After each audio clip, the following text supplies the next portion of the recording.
एक घने जंगल में एक बहुत शरारती बंदर रहता था।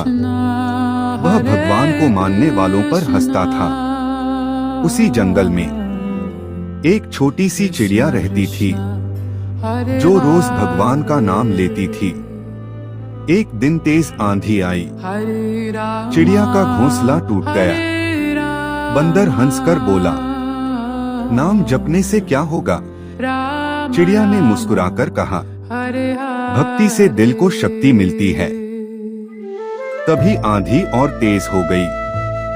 बंदर डर गया। उसने भी पहली बार भगवान को याद किया।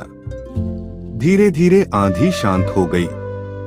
बंदर समझ गया, भक्ति मजाक नहीं बल्कि सबसे बड़ी ताकत है।